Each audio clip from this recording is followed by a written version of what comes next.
While the Tobago Business Chamber has expressed its support for the government thus far and its arrangements for its phased reopening of the country, based on the feedback we're getting from our members and from persons in the public life, we have to issue an urgent and immediate call upon the government to address at earliest, and maybe in the next address to the nation, the government should deal with this issue. The number of flights to and from Tobago is woefully inadequate. It's not enough. The 4 flights are oversubscribed. You have hundreds of people lining up at the airports waiting on standby with little or no chance to get on, because all the flights are fully booked in the sense that they're only going at half capacity, and those 30 or 34 seats are sold out, way in advance. So therefore, if you have a genuine emergency to either get to Tobago or get from to Tobago, it could be for medical reasons or whatever, you are always faced with a problem if it is that you don't have enough flights. Furthermore, with the opening of the beaches anticipated to occur soon, then the only avenue really for Trinidadians to be able to get a vacation or get a little holiday with their families, to get away, to unwind, to de-stress, to relax, would be to go to Tobago. And if it is that you can't get a flight, if you're not able to book a flight in advance, nobody's going to take the chance to go there with, your family and children and, in-laws and everybody just standing around the airport waiting and hoping in a scenario where you have reduced capacity on the flights and inadequate numbers of flights. So we are calling upon the government to immediately increase the numbers of flights going to and from Tobago.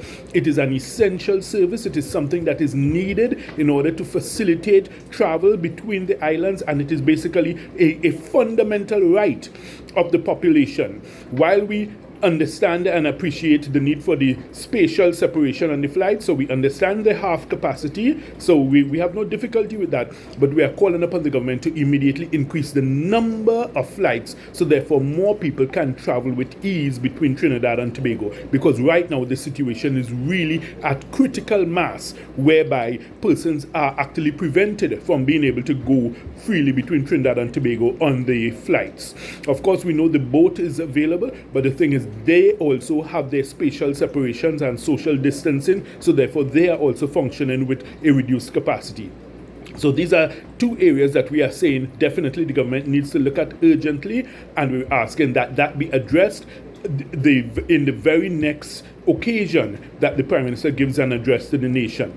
2 other things we wish to touch upon: the grants for the relief for hoteliers and guest houses, that needs to be finalized and implemented and disbursed as quickly as possible, because persons need to get themselves ready, because if it is that we're thinking even for our domestic tourism, our local tourism, we need to be able to get our places in order, make sure that we do whatever refurbishment in time for that. So therefore, we can't sit down twiddling and debating endlessly on how the grant is to be disbursed and nobody's getting the grant, because you'll end up in a scenario where the grass is growing while the horse is starving. So that makes absolutely no sense. So we ask that be finalized and disbursed as quickly as possible.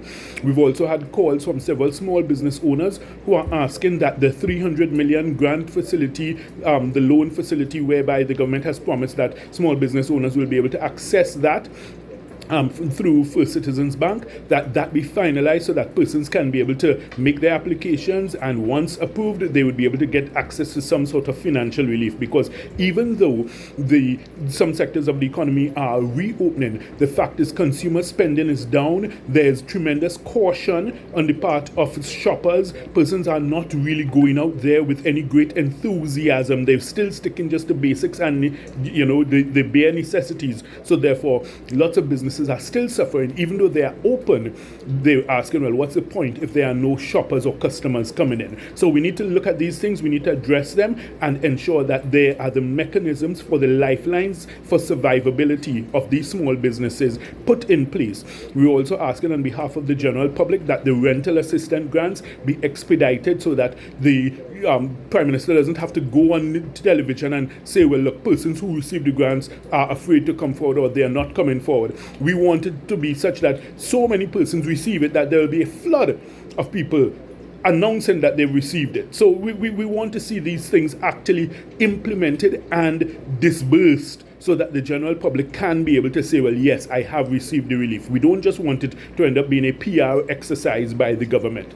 We're also asking, in terms of those who have to get the salary relief grants, we are not necessarily in favor of some of the statements we've seen saying that, it's if somebody has lost their salary totally, if somebody has gotten half salary or quarter salary, then how are they to make up the shortfall? So therefore, even in those circumstances, the Tobago Business Chamber is asking the government to have a rethink, a relook at that, and ensure that these persons are also able to access and obtain, not just to access, but to actually physically obtain the grants and the reliefs. So that's the salary relief grant and also the rental assistance grants. We're asking that these be expedited for members of the public. Thank you.